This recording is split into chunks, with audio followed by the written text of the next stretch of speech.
Shalom, family. Shalom, Israel. This is Sister Nisi coming to you again from Texas with part two on that blasphemous 12 tribe chart. I just wanted to bring part two so we can finish this off and put these lies to rest that these camps like to spread that the people of the other nations that they're Israelites. And they keep this chart going in order to, you know, to have a way to sleep with these women and not coming back to your own women, the black woman. So, in the last video, I told y'all to begin, if you want to study ahead, to start in First Maccabees of the Apocrypha that was removed from the 1611 King James Version. And we stopped at the fifth captivity, which is the Greek captivity. But let's take a recap and go back on what all we went over in the last video. Okay, in the last video, we seen that Israel has been in 7 captivities where they're taken out of their land. The first captivity was Egypt. That's when Joseph, brother sold him into slavery, and he went to Egypt, and he became great in Egypt, and he became second in command of Pharaoh in Egypt, and during when the famine began, he brought his people, his father and his brethren, over to the land of Egypt to live in the land of Goshen, and that's how we end up in Egypt. And Egypt begins to look upon us and fear, our numbers. So they began to put us in slavery and oppress us. And this happens after Joseph dies, and his name, is no more a fame in Egypt, and it's a Pharaoh that doesn't know Joseph. So he begins to oppress the children of Israel, and the children of Israel end up being delivered by Moses. And Moses took them out of Egypt into their own land, and that the Most High promised them. And after that happened, there are judges in Israel, and then the Israelites asked the Most High for a king, and then Saul becomes the first king of Israel, and he's disobedient to the Most High. He's not listening to the Most High, so the Most High removed him and placed in his place David. David was an honorable king, and he kept the laws and the ways of the Most High. And then after him, his son Solomon took the throne. And Solomon, he was a great king as well. He was one of the wisest kings to ever live, and he began to disobey the Most High, and sleep with strange women that he warned him about, and they end up turning his heart away from the Most High, and so the Most High rent the kingdom from him, but he left a light for David. So he ended up giving 10 tribes of Israel to Jeroboam, Solomon's servant. And that was according to prophecy, when the Most High told him that he was going to rend the kingdom from him. And he also gave Judah to uh, Solomon's son, which Rehoboam. And Rehoboam ended up with the Levites because Jeroboam began to be wicked, and he cast all the Levites out. Excuse me. And they went to Judah. So we see Judah now being 3 tribes instead of just Judah and Benjamin.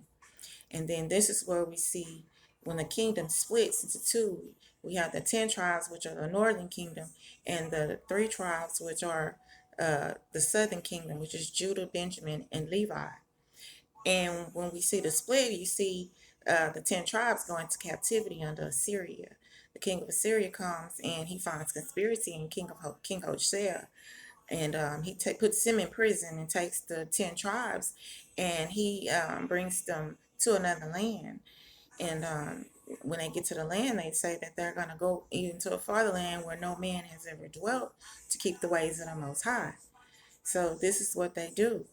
And this is what they do. They leave off and they go you know, away from where the king of Syria brought them to. And then after that, we see Judah go into captivity under the Babylonians. And that's when Nebuchadnezzar comes and he takes Judah into captivity. And that's where you can read Jeremiah, he's in the Babylonian captivity. So is Daniel. You can go and read about the Babylonian captivity in those books. Then we see the fourth captivity. The Persians defeated the Babylonians and they inherited the Israelite captivity.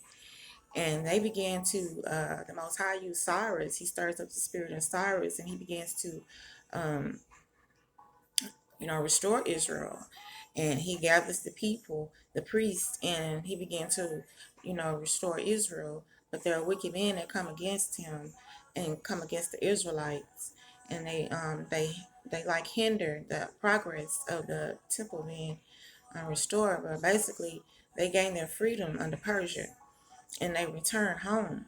And then now we in the fifth captivity. We see the fifth captivity um, with is the Greek captivity.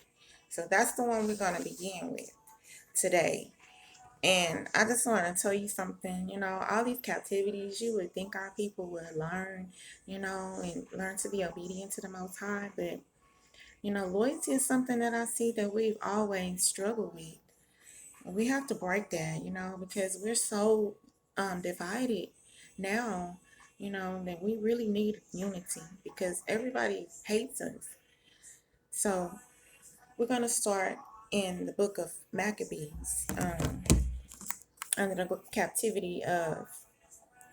This is where you see historical facts come in line with biblical facts. Okay, in the first book of Maccabees, and remember I told you, if you don't have a physical King James 11 version with the Apocrypha, you can download the app on Google Play and, read along. And in it, you can search for words, and it'll bring up these particular words and names that you're looking for. It's a good study tool. So just want to say that. And another thing, I just like to say that I hope that everybody's doing good. Everybody's, everybody's doing well and staying strong, and, keep being encouraged because it's getting worse, and it's getting worse for me too. I'm not having it easy. I just want to let y'all know that I'm in a struggle too, just like everybody else. But I just want to encourage you to hold on, and stay in your scriptures, because your scriptures it'll also bring relief to you, to your spirit when you're going through hard. So I just want to encourage you, and, and I pray that all is well with you and your family today. So we're going to start off in the first book of Maccabees, in the first chapter.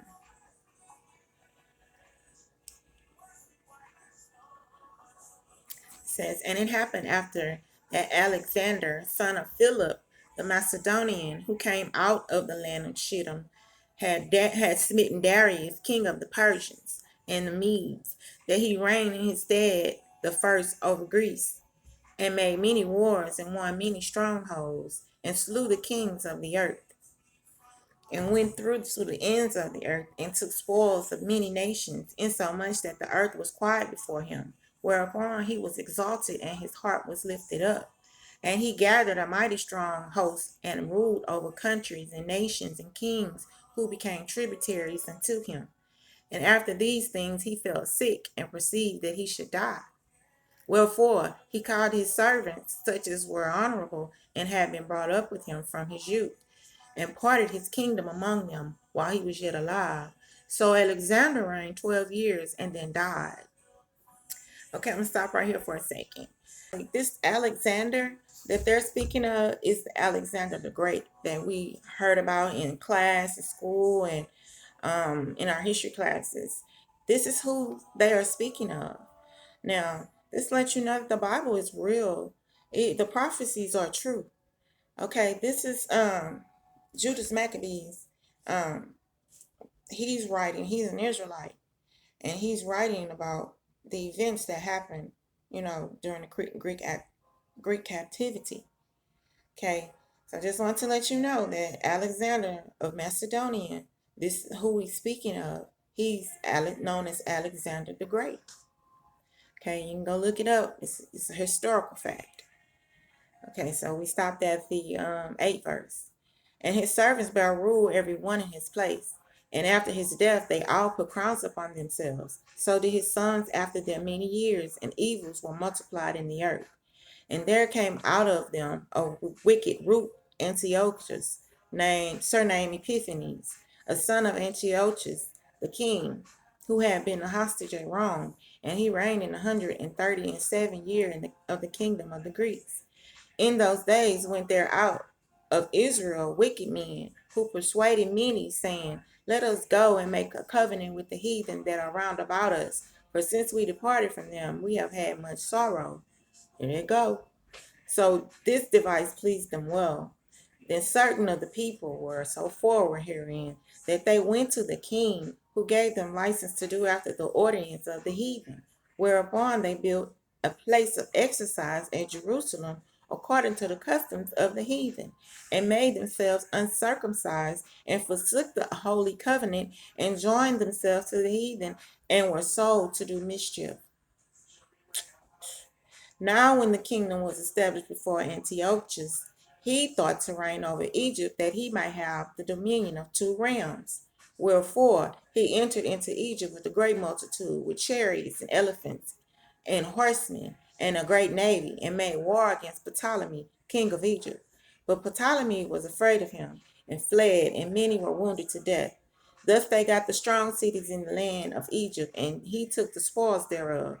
And after that Antiochus had smitten Egypt, he returned again in 143 years, and went up against Israel and Jerusalem with a great multitude, and entered proudly into the sanctuary, and took away the golden altar, and the candlestick of light, and all the vessels thereof, and the table of the showbread, and the pouring vessels, and the vials, and the censers of gold, and the veil, and the crown, and the golden ornaments that were before the temple, all which he pulled off. He took also the silver and the gold and the precious vessels. Also he took the hidden treasures which he found. And when he had taken all away, he went into his own land, having made a great massacre, and spoken very proudly. Therefore there were a great mourning in Israel, in every place where there were, so that the princes and elders mourned, the virgins and young men were made feeble, and the beauty of the women changed. Every bridegroom took up lamentation, and she that sat in the marriage chamber was in heaviness. The land also was moved for the inhabitants thereof, and all the house of Jacob was covered with confusion. And after 2 years fully expired, the king sent his chief collector of tribute unto the cities of Judah, who came unto Jerusalem with a great multitude, and spake peaceable words unto them. But all was deceit. For when they had given him credence, he fell suddenly upon the city, and smote it very sore, and destroyed much people of Israel. And when he had taken the spoils of the city, he set it on fire, and pulled down the houses and walls thereof on every side. But the women and children took they captive, and possessed the cattle. Then builded the city of David, with a great and strong wall, with mighty towers, and made it a stronghold for them. And they therein, a sinful nation, wicked men, and fortified themselves therein. They stored it also with armor and victuals, and when they had gathered together the spoils of Jerusalem, they laid them up there, and so they became a sore snare, for it was a place to lie in wait against the sanctuary, and an evil adversary to Israel. Thus they shed innocent blood on every side of the sanctuary, and defiled it, insomuch that the inhabitants of Jerusalem fled because of them. Whereupon the city was made an habitation of strangers, and became strange to those that were born in her, and her own children her left her.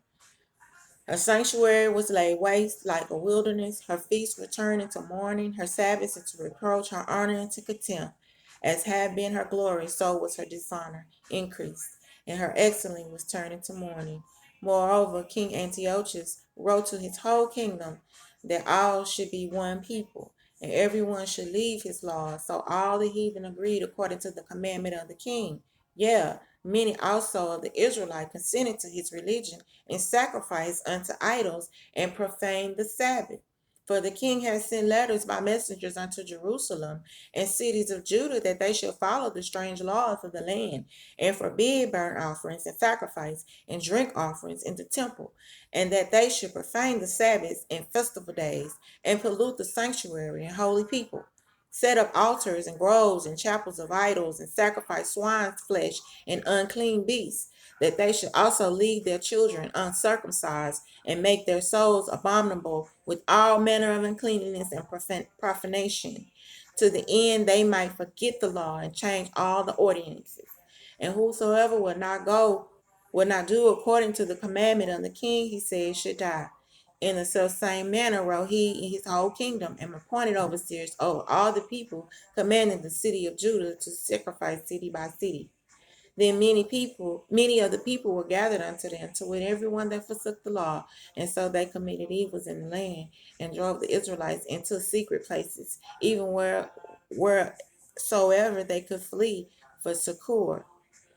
Now, the 15th day of the month of Caslu, in the 140th and 5th year, they set up the abomination of desolation upon the altar, and builded altars throughout the city of Judah on every side, and burnt incense at the doors of their houses and in the streets.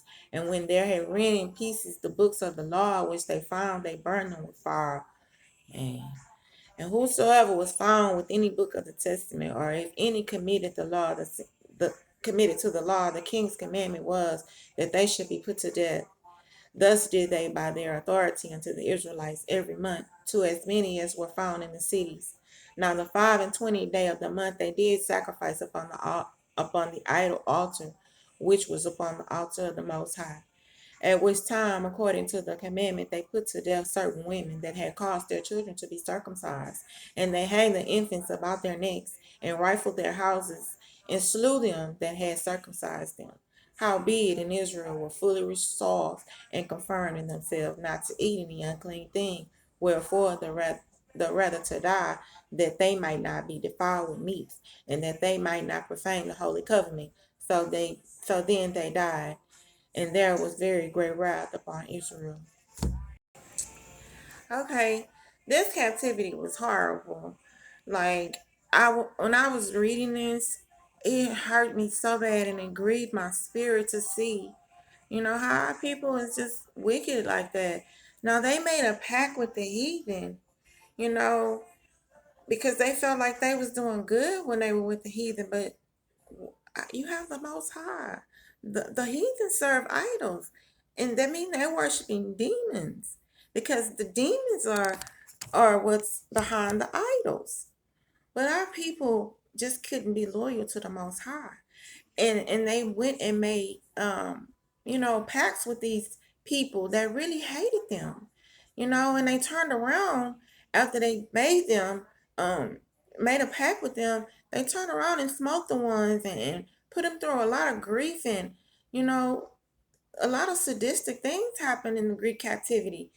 You think the American captivity is horrible? The Greek is horrible too. It is really, really bad. And, look what they did to our infants. They took our infants that the mothers chose to follow the Most High in their ways, and circumcised them. They killed them. They even killed the people that did the circumcision, because they know that if Israel keep the laws of the Most High, that they can't have the reign. Both of them cannot reign at the same time. So they know that if they keep the Israelites from doing the will of the Most High, they won't be blessed, because their hand won't be strong. Because can't nobody defeat the Israelites when they're keeping the laws of the Most High, because He's fighting for them. Because the battle is not ours, it is His at the end of the day.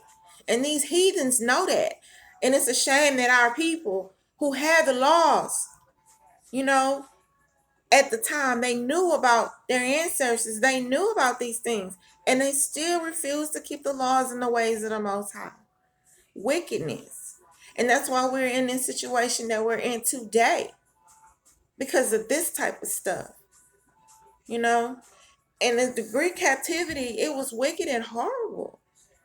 And they hated Israel, these heathens, that nations that they were going, and making an alliance with. thinking that they were going to be blessed and everything of the Most High. No, look what these people did to the house of the Most High because of disobedience and wickedness. But it's just, that's just the infant. That's just one of the atrocities of the Greeks against the Israelites, what they did to us for our people trying to keep the ways of the Most High. So in a lot of cases, our ancestors just put us right back into slavery by going and because in the Persian captivity, they released us and the temple was reestablished, rebuilt, and all that. But now we see the temple being re-destroyed again. It's just sad. In this captivity, we see all of what's going on and how our people end up back in the Greek captivity. First of all, the Persians who became our friends, they offer Israel amount of a protection from the other people, long as they were keeping the ways of the Most High. So the Greeks began to oppress our people so much till there arose up Mattathias, and he was a mighty man of valor, and he ended up going to war for Israel. He couldn't take it no more, seeing how our people were suffering, and going through and being put to death and so sadistically, and you got to remember who these people are. This is Esau. This is the seed of Esau, the Greeks. You can clearly go back to historical references and find pictures and art and artifacts of these people. They were white people, the same man that's oppressing us, that took us into slavery. These same people, the Edomites, are white people. Now the Persians hadn't been whited out yet. They were of color. Okay, so you got to remember who these people are. These are the descendants of Esau. Remember, the Greeks and the Romans assimilated together. And we see the Romans and the Greeks were Caucasians. So was Alexander the Great. As much as they like to brag on him, you can find actual images of him. Okay, these are white people. Wake up. And we see these people oppressing Israel. With a hatred and a wrath so strong. So they didn't have no sympathy for us. They didn't have any sympathy. But thank the Most High that He always have, a root, a remnant, to fight for our people, even when we're oppressed and we seem like, that we're finished. But in the second chapter of Maccabees, you can read about Mattathias and his sons. He fought valiantly against for Israel because of the things that were the blasphemy that were committed in the sanctuary. What these people were despised, he despised it so much till he rose up and began to fight back. And that's what we need to do. We need to start fighting back, And how do we fight back? What did Paul say?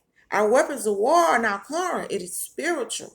We don't fight against flesh and blood. We fight against the principalities and wickedness and darkness and spiritual and high places. I'm paraphrasing.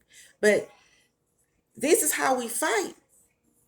It's not enough of us fighting back in prayer and fasting, And I'm going to be honest. I'm one of them. Yeah, I pray a lot. I pray a lot all the time. But fasting is something that I need to do, a lot more. I'm not going to sit here and lie. And we need to all start doing this as a whole because there's strength in numbers. We will see a lot of more deliverance, from these wicked people and seeing a lot more covering because this lifestyle, man, it's a covering to you. That's why it's important to follow the scriptures. You need to know what's in the scriptures. So you need protection from the Most High. How can you get protection if you have no idea how to read the scriptures to find where your protection scriptures are. So we have to, we got to do better, because these captivities is no joke. It is no joke, you know. So in the second chapter, first Maccabees, the second chapter, we see warrior in Israel rise up against the Greeks. He get tired of that, and he rise up with the Most High with prayer, fasting, and he rallied the people together and tell them, look, you know what I'm saying, pray to the Most High, in the names of our ancestors, Isaac, Abraham, Isaac, and Jacob, and cry out to him that maybe he'll help us. Israel put themselves in captivity.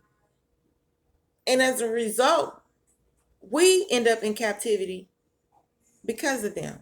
But this one, we see Mattathias and his sons rising. Okay, let's go there. First Maccabees, the second chapter, in the first verse. It says, and in those days arose Mattathias, the son of John, the son of Simeon, a priest of the sons of Joarib, from Jerusalem, and dwelt in Modin. And he had 5 sons, Johanan, called Cades, Simon, called Thisi, Judas, who was Maccabeus, Eleazar, called Avaran, and Jonathan, whose surname was Aphus.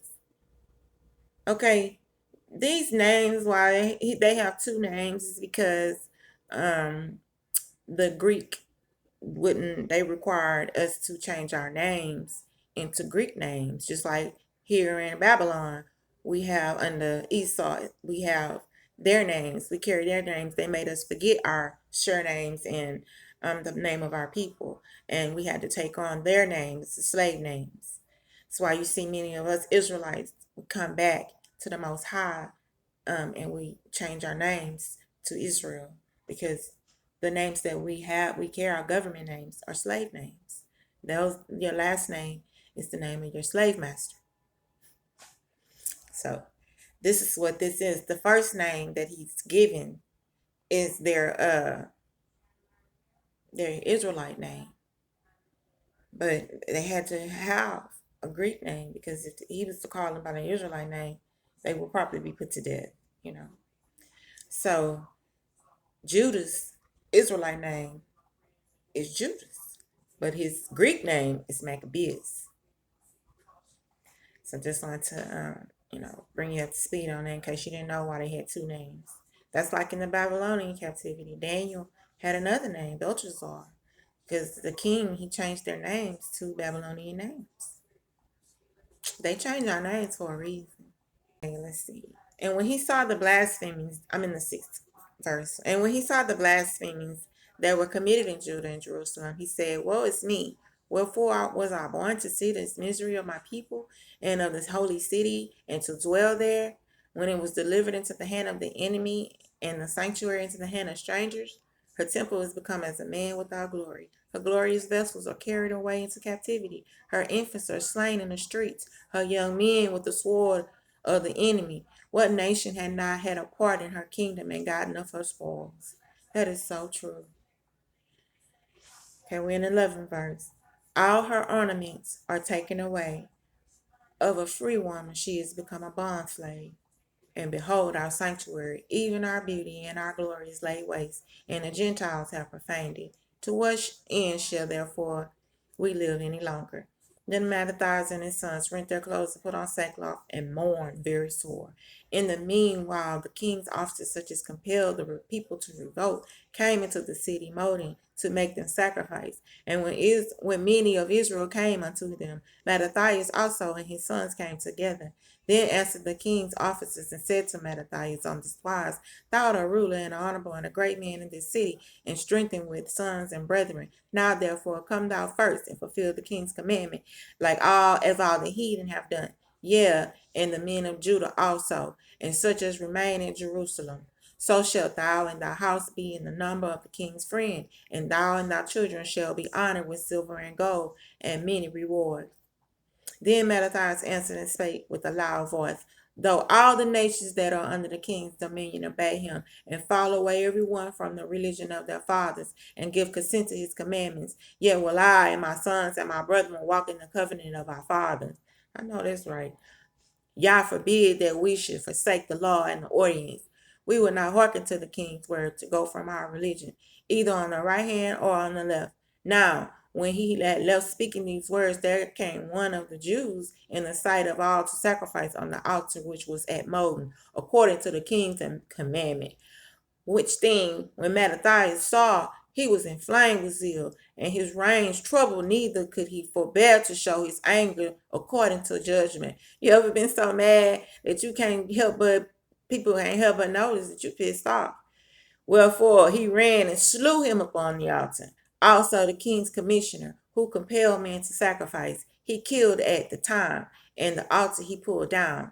Thus dealt he zealously for the law of the Most High, like Phineas did unto Zambri the son of Salom. And Mattathias cried throughout the city with a loud voice, saying, whosoever is zealous for the law and maintaineth the covenant, let him follow me. So he and his sons fled into the mountains and left all that ever they had in the city. Then many that sought after justice and judgment went down into the wilderness to dwell there, both they and their children and their wives and their cattle, because of affliction increased sore upon them. Now, when it was told the servants of the king and the host that was at Jerusalem in the city of David, that certain men had broken the king's commandment, were gone down into secret places in the wilderness. Okay, and in the third chapter, you see where Judas, he takes over. Okay, Judas wasn't that nice. He put a thorn in those Edomites' side, and he was very valiant and fought well, and he delivered his people and from oppression of the heathen. And but he also died. Before he died, he heard of the fame of the Romans, after he had gotten a burden off his people, and you can go back and read about it in the third chapter about Judas Maccabees. This is who the book is by, and how he's valiant and how he delivers Israel in many battles, and he gives relief for the people, because the people were so wicked, you know, um, and so evil towards the Israelites.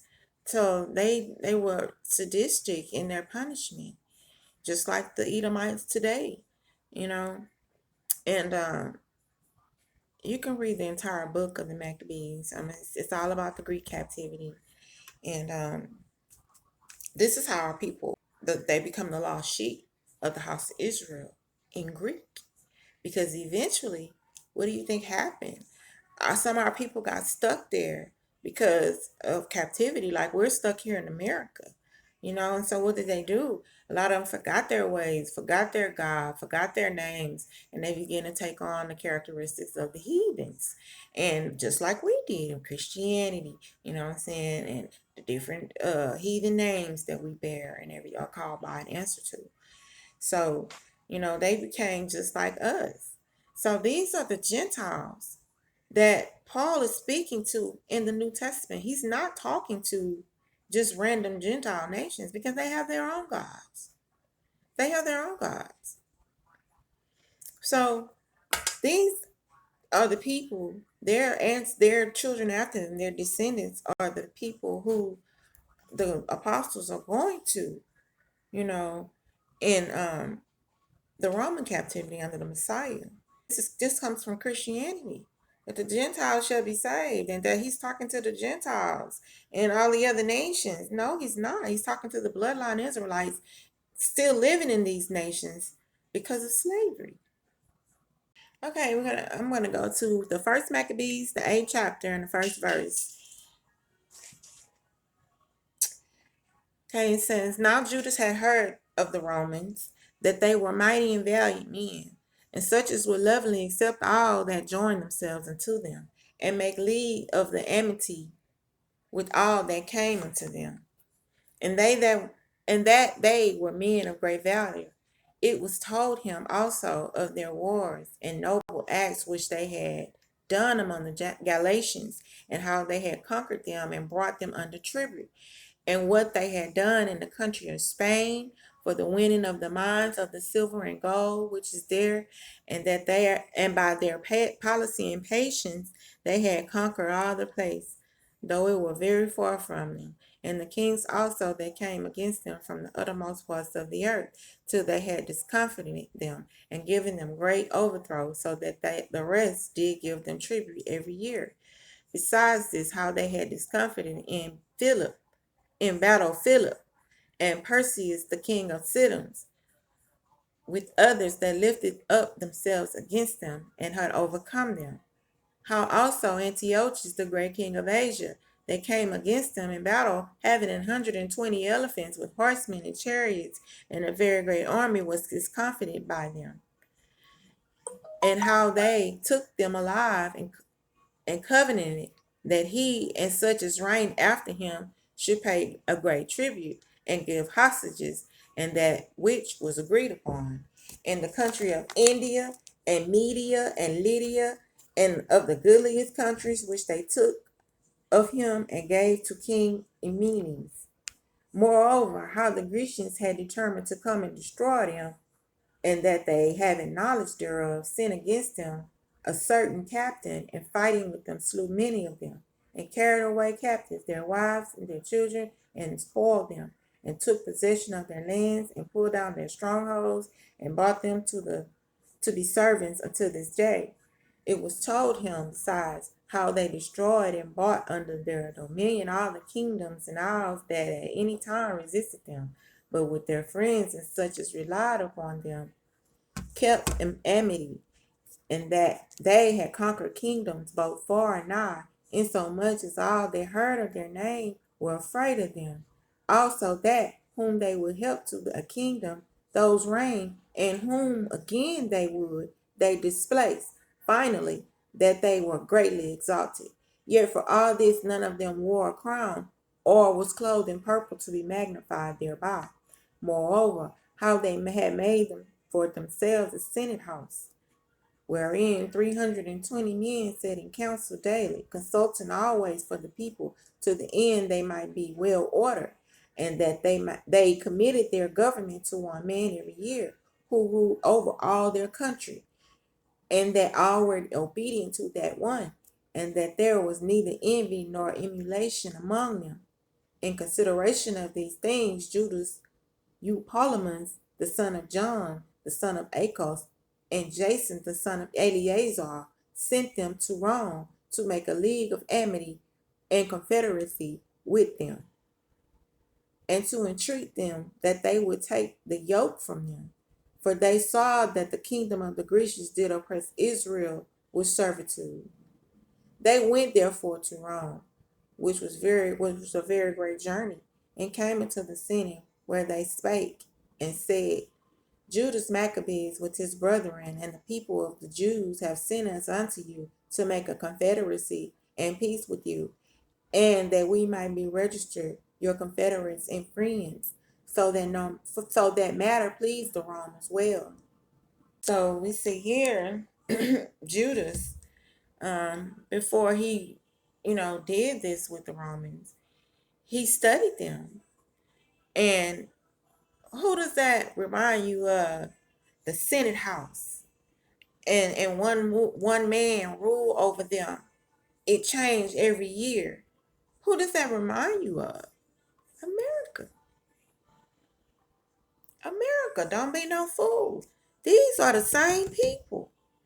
Don't be no fool. These people have been doing this to us for centuries. For centuries. So Judas, he makes he comes to them, and he makes a confederacy with the Romans, for protection. He defeated the Greek. Like I said, they defeated the Greeks, but they didn't completely wipe them out. They assimilated with them. That's why Esau went from being Esau to Idumean. Idumea is the Roman Greco word for Edom. So these are the same people. Okay. So we now see that Rome, the fame of Rome, is going throughout the earth. And Judas has made a confederacy with them for protection, to take the yoke of the burden of the Greeks off of the burden of Israel. Because these people hated us so bad, and they knew that in order to oppress us, that they had to keep us from serving the Most High, obeying the ways and the laws and the commandments of the Most High, you know. And they will put us to death just for refusing to eat pig. And we can find that a good example of their cruelty in the second Maccabees, the 7th chapter. um you could go and read, Maccabees is long, 2 long books, but it's worth the read because you get to see how evil these people were to our people. That this just didn't begin just now with these Edomites. And the Most High said that they kept their wrath forever, everlasting. So we see in the 7th chapter of second Maccabees, the first verse, how the king, he came against the law of the Most High and required the Israelites to eat swine's flesh, you know. And it was a mother there with 7 sons, and she wouldn't do it. And they killed all her sons one by one in front of her. But as they were killing her sons, she was encouraging them. That woman had a lot of faith, and she had a lot of faith in the Most High. She had loyalty to the Most High and his laws, statutes, and commandments. And she taught her sons to do the same thing, you know?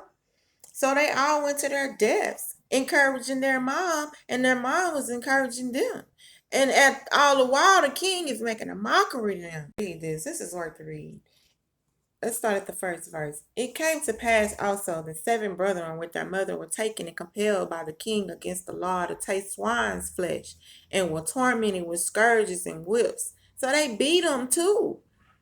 But one of them that spake first said thus, What wouldst thou ask of us, or learn of us? We are ready to die, rather than to transgress the laws of our fathers.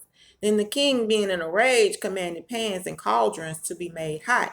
Pans and cauldrons is the pans, what you cook in, and pots. Like, you ever seen a video or a movie with a witch's brew? She got a big old cauldron pot. Yes. Okay, let's go to the 4th verse. Which forthwith being entreated, he commanded to cut out the tongue of him that spake first, and to cut off the uttermost parts of his body, the rest of his brethren and his mother looking on. Now when he was thus maimed in all his members, he commanded him, being yet alive, to be brought to the fire, and to be fried in the pan. And as the vapor of the pan was for a good space dispersed, they exhorted one another with mother to die manfully, saying thus, The Most High Elohim looked upon us, and in truth had comfort in us. As Moses in his song, which witnessed to their faces, declared, saying, And he shall be comforted in his servants. So when the first was dead after this number, they brought the second to make him a mocking stock. And when they had pulled off the skin of his head with the hair, they asked him, Wilt thou eat before thou be punished throughout every member of thy body? But he answered in his own language and said, No. Wherefore also received the next torment in order as the former did. And when he was at the last gasp, he said, Thou like a fury takest us out of this present life. But the King of the world shall raise us up, who have died for his laws, unto everlasting life. After him was a third made a mocking stock. And when he required, he put out his tongue, and that right soon, holding forth his hands manfully. This is hard to read for me. It's hard to read. Okay, but we're in the 11th verse. And he said courageously, These I have from heaven, and for his laws I despise them, and from him I hope to receive them again. Insomuch that the king and they that were with him marveled at the young man's courage, for that he nothing regarded the pains. Now, when this man was dead also, they tormented and mangled the fourth in like manner. So when he was ready to die, he said thus, it is good to be put to death by men, to look for hope in the Most High, to be raised up again by him. As for thee, thou shalt have no resurrection to life. Afterward, they brought the fifth also, and mangled him. Then looked he unto the king and said, thou hast power over men, thou art corruptible, thou doest what thou wilt. Yet think not that our nation is forsaken of the Most High, but abide a while, and behold his great power, how he will torment thee and thy seed. After him also brought the six, who being ready to die said, be not deceived without cause, for we suffer these things for ourselves, having sinned against our Elohim. Therefore marvelous things are done unto us. But think not thou that takest in hand to strive against the Most High, that thou shalt escape unpunished. But the mother was marvelous above all, and worthy of honorable memory. For when she saw her sons slain, her 7 sons slain within the space of one day, she bare with a good courage, because of the hope that she had in the Most High. Yeah, she exhorted every one of them in their own language, filled with courageous spirits, and stirring up her womanish thoughts with a manly stomach. She said unto them, I cannot tell how you came into my womb, for I neither gave you breath nor life, neither was it I that formed the members of every one of you. But doubtless, the creator of the world who formed the generation of man and found out the beginning of all things will also of his own mercy give you breath and life again, as ye now regard not your own selves for his law's sake. And Antiochus thinking himself despised and subjecting to it be a reproachful speech, whilst the youngest was yet alive, did not only exhort him by words, but also assured him with oaths that he would make him both a rich and happy man if he would turn from the laws of his fathers, and that also he would take him for his friend and trust him with affairs. But when the young man would in no case hearken unto him, the king called his mother and exhorted her that she would counsel the young man to save his life. And when he had exalted her with many words, she promised him that she would counsel her son. But she bound herself to him, laughing the cruel tyrant to scorn, spake in her own country language on this matter. O my son, have pity upon me that bare thy 9 months in my womb, and gave thee such 3 years, and nourished thee, and brought thee up unto this age, and endured the trouble of education. I beseech thee, my son, look upon the heaven and the earth, and all that is therein, and consider the Most High made them and things that were not, and so was mankind made likewise. Fear not this tormentor, but being worthy of thy brethren, take thy death, that I may receive thee again in mercy with thy brethren. While she was just speaking these words, the young man said, whom wait ye for? I will not obey the king's commandment, but I will obey the commandment of the Most High, for that was given unto our fathers by Moses. And that thou hast been the author of all mischief against the Hebrews, shalt not escape the hands of the Most High. For we suffer because of our sins. And though the living Most High be angry with us a little while for our chastening and correction, yet shall he be one again with his servants. But thou, O godless man, and of all other most wicked, be not lifted up without a cause, nor puffed up with uncertain hopes, lifting up thy hand against the servants of the Most High, but thou hast not yet escaped the judgment of the Almighty, Elohim, who seeth all things. For our brethren who now have suffered a short pain are dead under the Most High's covenant of everlasting life. But thou, through the judgment of the Most High, shall receive just punishment for thy pride.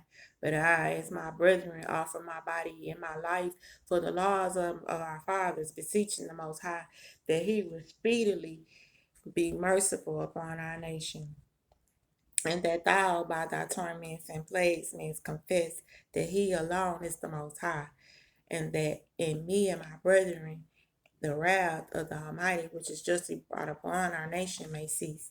Then the king, being in a rage, handed him worse than all the rest, and took it grievously that he mocked him. So this man died undefiled, and put his whole trust in the Most High. Last of all, after the sons, the mother died. Let this be enough now to have spoken concerning the adulterous feast and the extreme tortures. Okay. Now we see here, I read that, so you can see the sadisticness and the violence against us, the house of Israel, and um how our people, suffered to try to keep the ways of the Most High, and that's why it's important for us to to know these things, so we can know the type of enemy that we are dealing with. These people were sadistic, you know, and it was important for them that we forsake the ways of the Most High, because that gave them their power. Anytime that we're in agreement with the Most High, following the laws of the Most High, the idols of the other nations don't have any power. So it was important for the king to, make the Israelites go against the word of the Most High, to keep them under oppression. They really feared them, you know. Yeah, they hated them, but they also feared them, you know. So, all our ancestors wasn't wicked. It was some of them that refused to eat swine flesh, you know. And we look at this today. Um, everything that we use, pretty much, that they give us is pork. They don't do this because it's cheap, or they do it to keep us asleep, keep us away from the Most High. Okay, but you see, when um, the Greeks began to oppress the Israelites, the Romans come about and put the Greeks under suppression. And when Judas Maccabee sees this, he begins to investigate, research basically the Romans. And when he found out, how they work or whatever, he decided to send men there to um, become federate with them as a form of protection. But okay, and eventually you're going to see the Romans begin to oppress the Israelites, just like the Greeks did. And the Roman captivity, the Messiah and the 12 apostles are in the Roman captivity.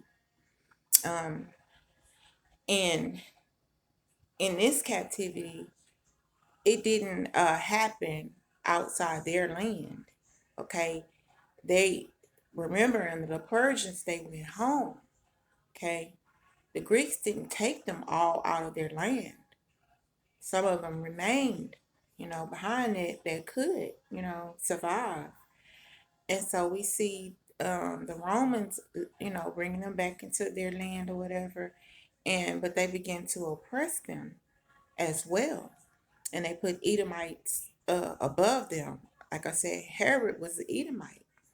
King Herod is the king who put the death warrant out for the Messiah when he was born, and he killed many Israelite children, little black children. He killed our kids from the ages 2 years and younger, trying to kill the Messiah. Because they know that as long as they keep us under suppression and keep the prophecies from coming forth, they'll remain in power and rulership. Okay, so we see the Messiah, when he comes on the scene, the children of Israel are being oppressed by the Roman Empire, because they have defeated uh, all the nations around them, and they're now ruling the world, and they have established a kingdom where they have set up governors in different lands to rule that kingdom. So even though they were ruling the land of Judah, they still oppressed our people. They still put them, even though they were allowed to go into the temple and, stuff like that, and be circumcised, but they even had a root position in the temple. And these are the ones that came against the Messiah. You got to remember who the Romans are, okay? There are actual images of real Roman people. They're the seed of Esau as well. Now, remember, if they're the seed of Esau, who had fallen, because Esau started off with great wealth, and he also had a kingdom before Israel did. So he started off in wealth and power, with the kingdom and everything in the land of Seir. But what happened? The Most High brought them down like prophecy said he would. Okay, but we see here them rebuilding their kingdom again. The Messiah also debunks that chart as well, because we can see, we can look back and in the scriptures and see where the Messiah, he's telling the disciples, his apostles, when he's sending them out to preach the gospel that he's teaching them, he tells them to go only to the house of the lost sheep of Israel, not to go to the Gentiles. Okay, let's go to Matthew, the 10th chapter and the 5th verse. And it says, these 12 sent forth, Yeshua sent forth and commanded them, saying, go not into the way of the Gentiles, and into any city of the Samaritans enter ye not, but go rather to the lost sheep of the house of Israel. Okay, he's specifically telling them, don't go in the way of the Gentiles. Okay, go to the house of the lost sheep of the house of Israel. That means that they're going to Gentile lands, but they're not going to the Gentiles. They're only looking for the house of the lost sheep of Israel. Okay? And this debunks that chart, itself. Because those people, non-melinated people on that chart, they're not Israelites. They're Gentiles. And like I said earlier, that we ended up in these Gentile lands due to slavery. Like we're in America because we're the descendants of who? Slaves. So this will happen to our people as well in these other captivities. Okay, let's go to Matthew, the 15th chapter and the 24th verse. Okay, let's see who the Messiah came for. Okay, since y'all trying to include these Gentile women, so y'all can keep being with them. Y'all trying to include them and call them Israelites when they're not, which really you're only really basically training them to be our handmaids and servants. You're training these non-melinated people to by teaching them our laws, statutes, and commandments of our Elohim and of our nation. You're only training them to be handmaids and handservants in the kingdom, because they will not be standing on the side of you getting ready to marry or giving in marriage. So we're going to go to Matthew 15th chapter and the 22nd verse. And it says, and behold, a woman of Canaan came out of the same coast and cried unto him, saying, have mercy on me, O master, thou son of David. My daughter is grievously vexed with the devil. But he answered her not a word. And his disciples came and besought him, saying, send her away, for she cried after us. But he answered and said, I am not sent, but unto the lost sheep of the house of Israel. Then she came and worshipped him, saying, O master, help me. But he answered and said, it is not meet to take the children's bread and cast it to dogs. And she said, truth, master, truth, Lord, yet the dogs eat of the crumbs which falls from their master's table.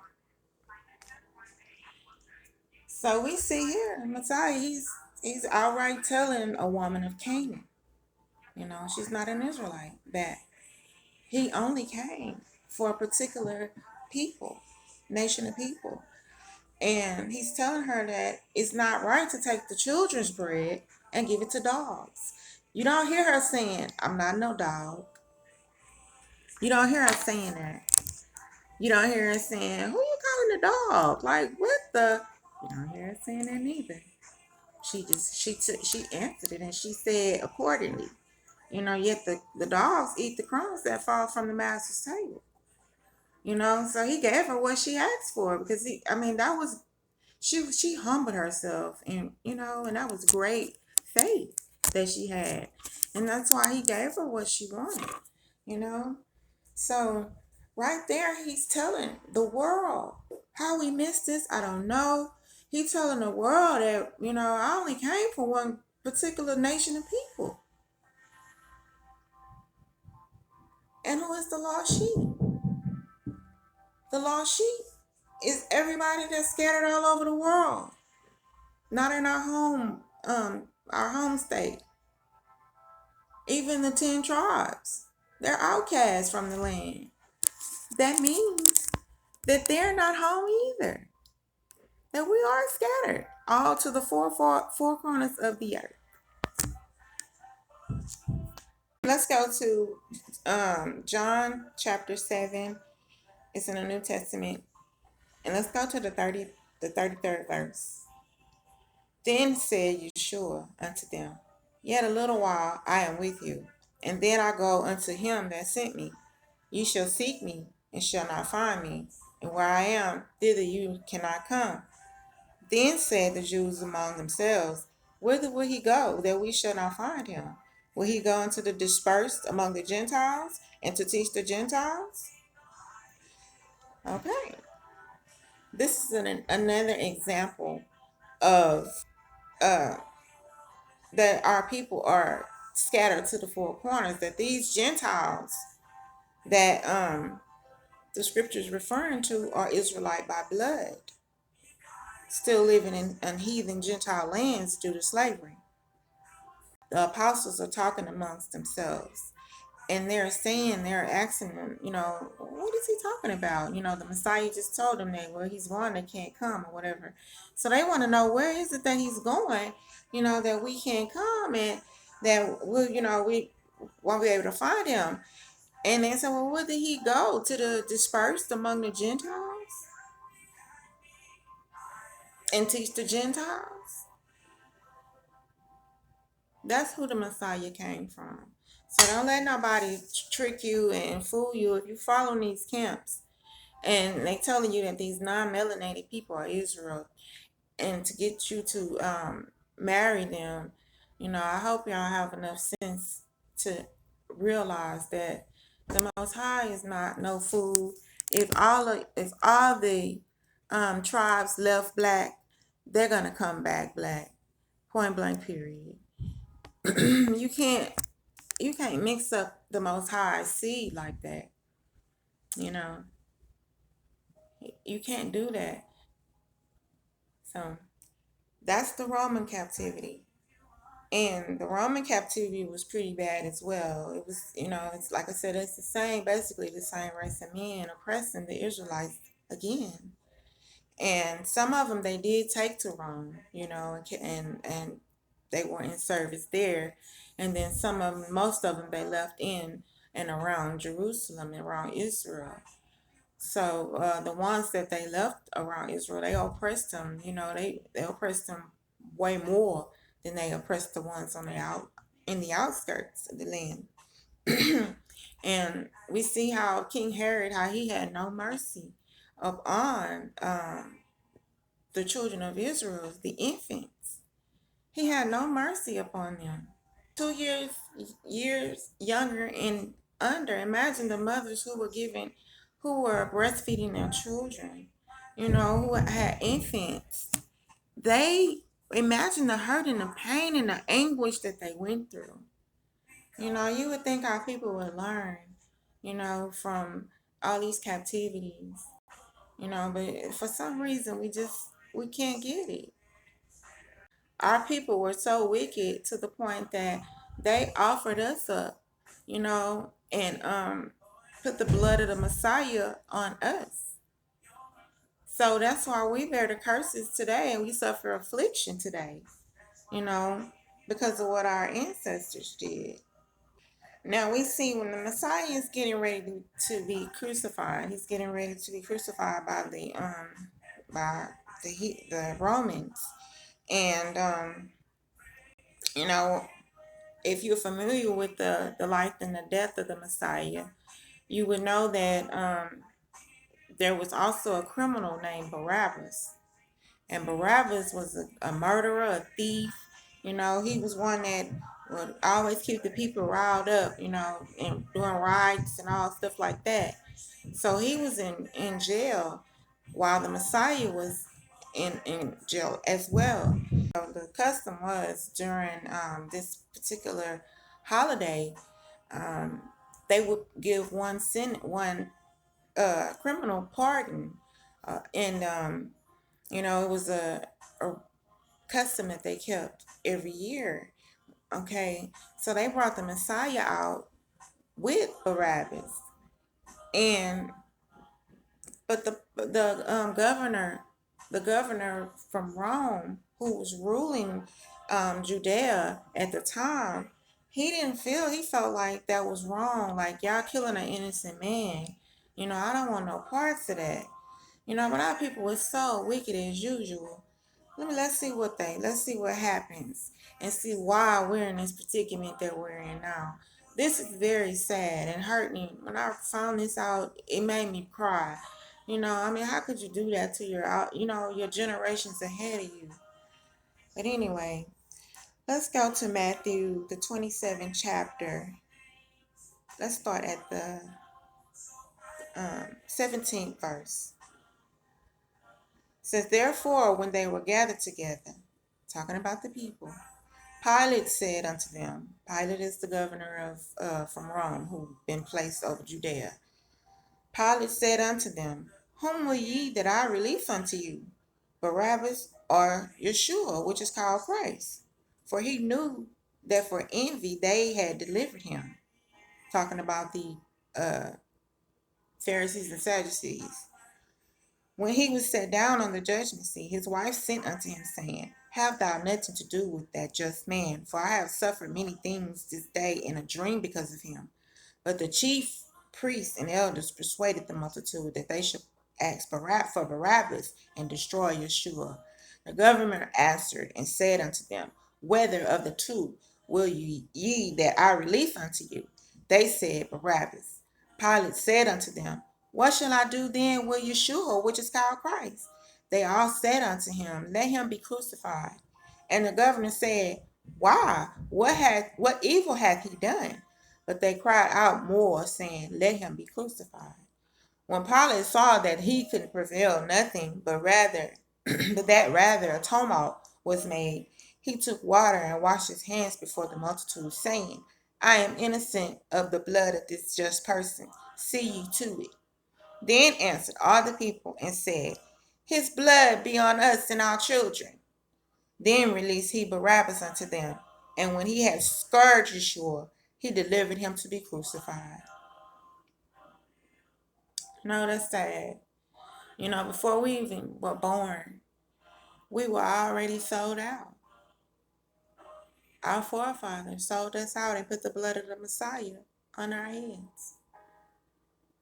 So we definitely need the Most High. You know, we need the Most High to make it. We need the most. That's why He gave us clues on how to move around these people and, you know, our enemy, and how to be able to sustain ourselves, and how to be able to make it in the valley of death. You know, because our ancestors were so wicked. They really did us a disservice by doing that. You know, they had no shame. It's just ridiculous how unloyal they were. But you know, we have to change that. This is the last captivity. The American captivity is the last one. There will be no more. So my advice is to you get in this word and learn. You know, all that what you need to know how to live and, you know, in safety around the people that hate us. Okay, so we're gonna move on to the last captivity, which was the American captivity, and that one starts in Deuteronomy 28. And so let's go there. Okay, I'm starting with Deuteronomy, the 28th chapter and the first verse. And it shall come to pass, if thou shalt hearken diligently unto the voice of the Most High, to serve and to do all his commandments which I command thee this day, that the Most High Elohim will set thee on high above all nations of the earth. And all these blessings shall come on thee and overtake thee, if thou shalt hearken unto the voice of the Most High Elohim. Blessed shalt thou be in the city, and blessed shalt thou be in the field. Blessed shall be the fruit of thy body, and the fruit of thy ground, and the fruit of thy cattle, the increase of thy kind, and the flocks of thy sheep. Blessed shall be thy basket and thy store. Blessed thou shalt be when thou comest in, and blessed shalt thou be when thou goest out. The Most High shall cause thine enemies that rise up against thee to be smitten before thy face. They shall come out against thee one way, and flee before thee 7 ways. And the Most High command the blessing upon thee in thy storehouses, and in all that thou settest thy hands unto. And he shall bless thee in the land which the Most High Elohim give thee. The Most High shall establish thee an holy people unto himself, as he has sworn unto thee, if thou shalt keep the commandments of the Most High. If thou wilt keep the commandments of the Most High and walk in his ways, and all the people of the earth shall see that thou art called And all the people of the earth shall see that thou art called by the name of the Most High, and they shall be afraid of thee. And the Most High shall make thee plenteous and good in fruit of the body, and in the cattle, and in the fruit of thy ground, in the land which the Most High sware unto thy fathers to give thee. The Most High shall open unto thee his good treasure of the heaven, to give the rain unto thy land in his season, and to bless all the work of thy hand. And thou shalt lend unto many nations, and thou shalt not borrow. And the Most High shall make thee a head and not the tail, and thou shalt be above only, not be beneath. If thou that hearken unto the commandments of the Most High, which I command thee this day to observe and to do them. And thou shalt not go aside from any of the words which I command this day, to the right or the left, to go after other gods, to serve them. But it shall come to pass, if thou wilt not hearken unto the voice of the Most High, thou wilt not hearken unto the Most High, to observe to do all his commandments and his statutes which I command thee this day, that all these curses shall come upon thee and overtake thee. Okay, I'm going to stop right there, because the reason why I started with Deuteronomy 28 is because Deuteronomy 28 is all about the American captivity. The curses begin for the tribe of Judah, because the tribe of Judah would not turn, even when they seen the Most High divorce Israel and everything that the Most High was doing to Israel. They still refused to change. And so the Most High, but Israel tried to line it up. And so the Most High told them, since you're trying to line it up, I'm not gonna put you under the curse, but I'll cast you for your from your land, because they turned from the Most High faintly with their heart, and not, wholeheartedly. So we're gonna skip over right here, and we're gonna go over to Jeremiah. The question that the camps never ask is, why? Why would the Most High only scatter Judah and not Israel?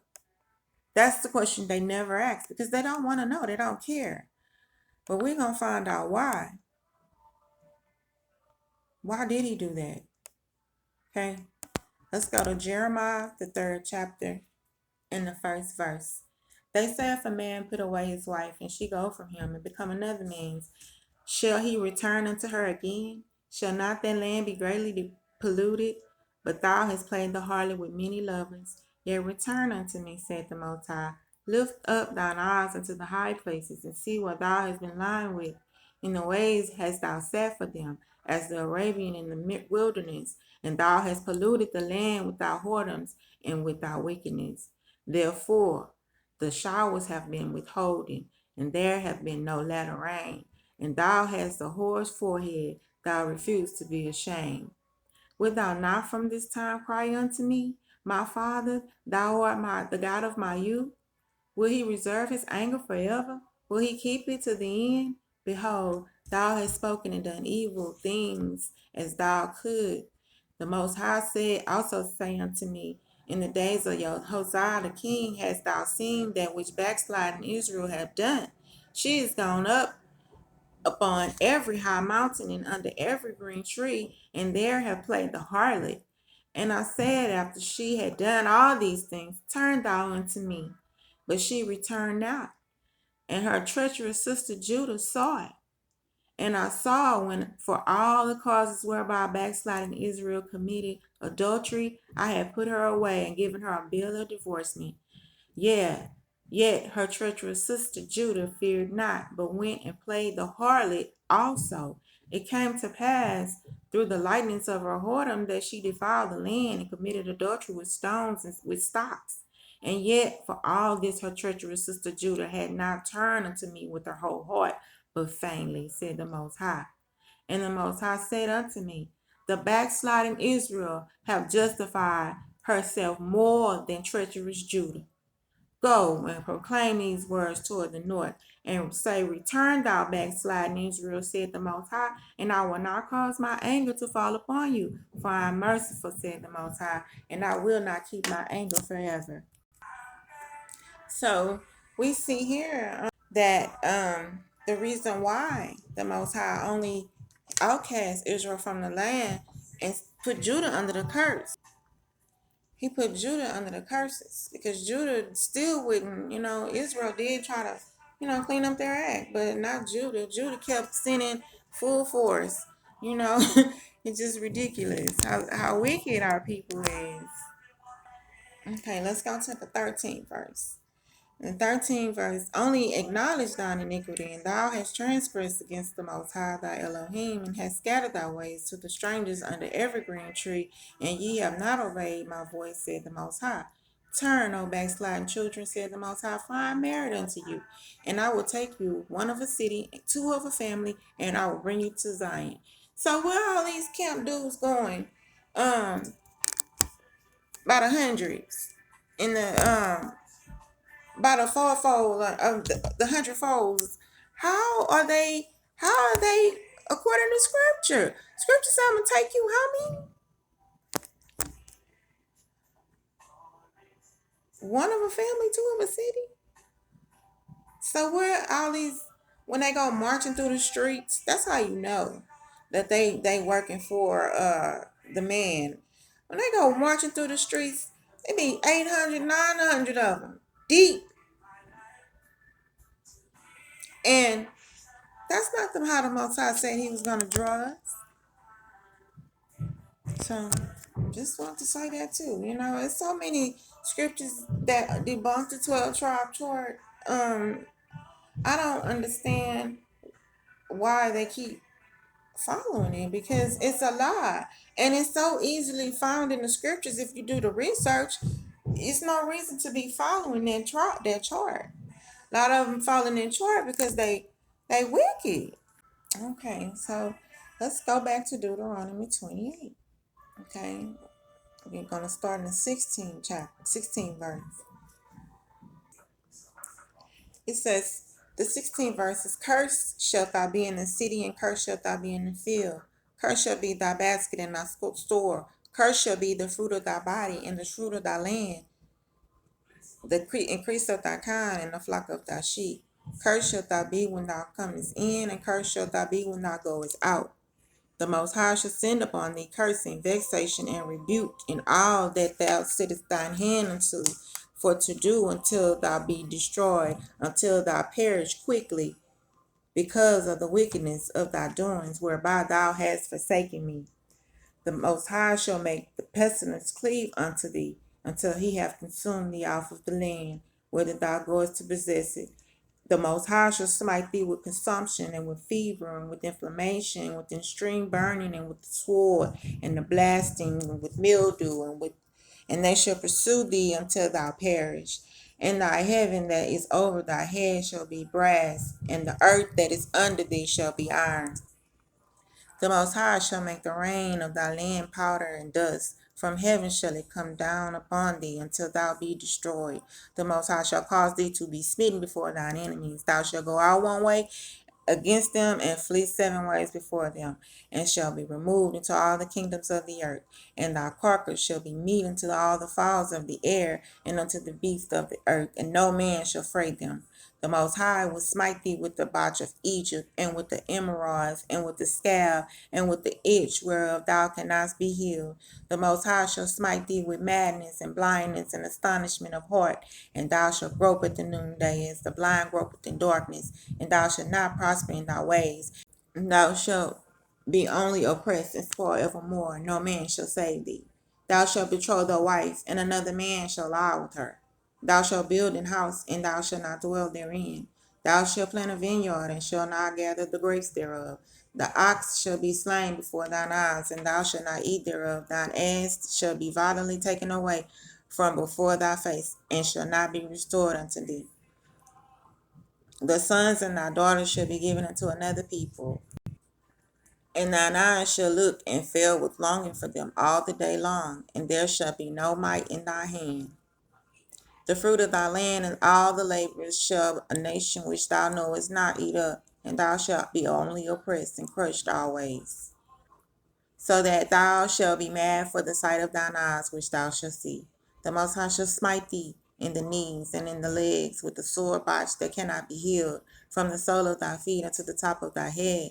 The Most High shall bring thee and thy kingdom which thy king which thou shalt set over thee, unto a nation which thou neither knowest, neither thou nor thy fathers have known, and there shall thou serve other gods, wood and stone, and thou shalt become an astonishment and a proverb and a byword among all nations, whither the Most High shall lead thee. Thou shalt carry much seed out into the field, and shall gather but little in, for the locust shall consume it. Thou shalt plant vineyards and dress them, but shall neither drink of the wine, nor gather the grapes, for the worm shall eat them. Thou shalt have olive trees throughout all the coast, but thou shalt not anoint thyself with the oil, for thine olive shall cast her fruit. Thou shalt beget sons and daughters, but thou shalt not enjoy them, for they shall go into captivity. All thy trees and fruit of thy land shall the locust consume.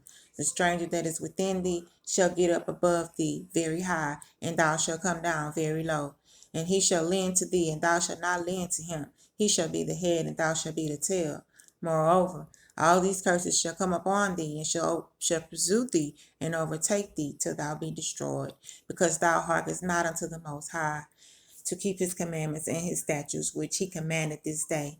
And they shall be upon thee for a sign and for a wonder, and upon thy seed forever, because thou servest not the Elohim with joyfulness and with gladness of heart, for the abundance of all things.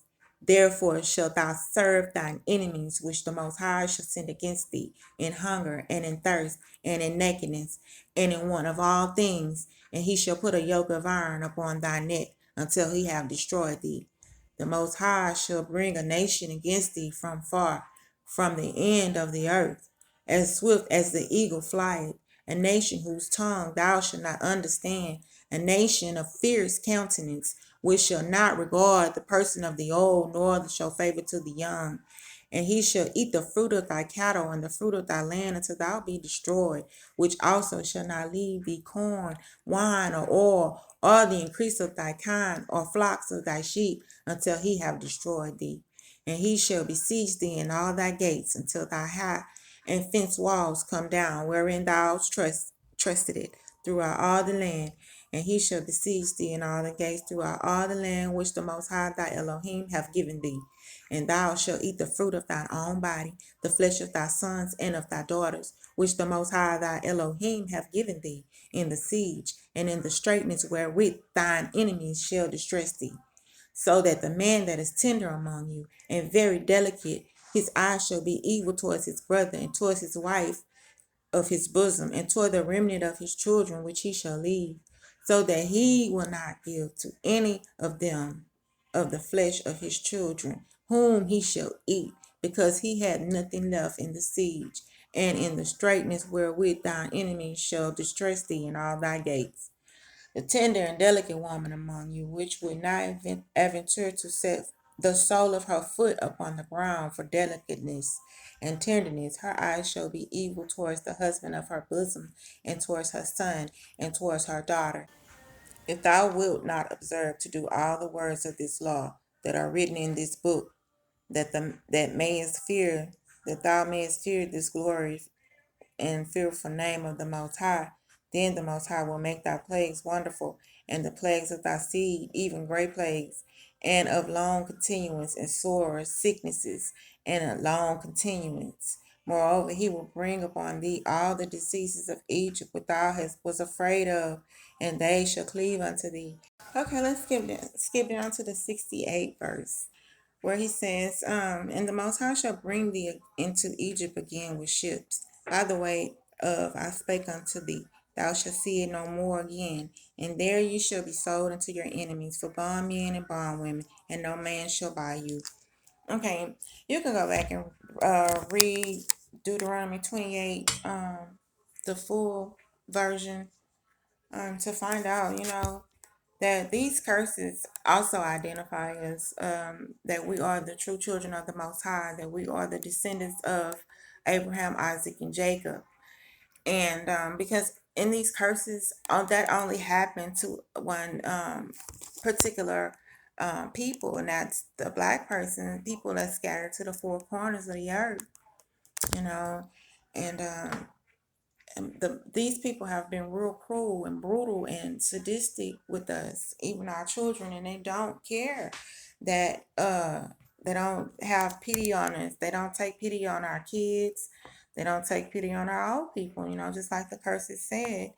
And when you start digging into the background of slavery, you'll find out how cruel it was, that the word motherfucker actually comes from the slave master making the mom and the son have sex, and to breed, and then the buck breaking, them having sex with the men, the slave masters having sex with the Israelite men, in the presence of the family, just breaking down their self-esteem, because really in their hearts they're afraid of the Israelites, so they had to break us down any way that they could. So but that, just go back and do your homework on this Deuteronomy 28, and you will see, what I'm saying, that there's only one race of people, that can identify with these curses, and it's not the people over there in over there trotting down our land, as today. It's us. So that 12 tribe chart is really sickening, you know. And when I was saying that there were other captivities, there were many captivities where we were in our own land and we were still under suppression from another nation, and it's just ridiculous. And it got so bad that Jeremiah asked the Most High, "Hey, are we a homeborn slaves or something? Is that what we're meant to be?" Because it was happening so much. I remember Jeremiah was a prophet. The Most High showed him things. So he began to question the Most High, and ask him, we're a homeborn slave. And so that's how much we were going into slavery because of disobedience, and you can see in this awakening that we're still being disobedient to the Most High. We're not lining ourselves up properly. But we need to break that and come back to each other. We need to come back to each other as a whole, because like I said, there's strength in numbers. We call on the Most High, He will deliver us and set us free from this captivity.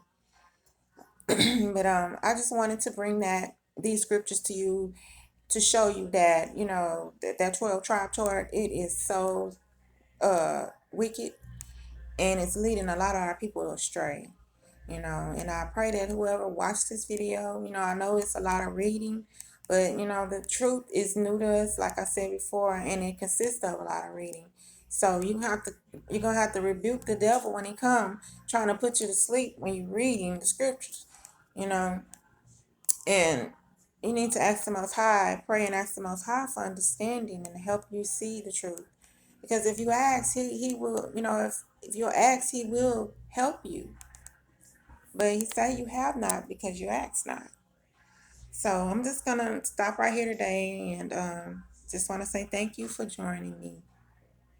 And I pray that you join me again for the next study topic. The next study topic will be using the name Jesus. So I just want to say, I pray that all is well with your life and stay in the fight, stay strong, and pray for one another and repent daily and get in this word and stay in this word because word is life to us, and like I said, this lifestyle, it covers you like vest, like a bulletproof vest. So just keep the faith and be strong, and I'll say to you, I'll see you next time. Shalom, and may the Most High bless you.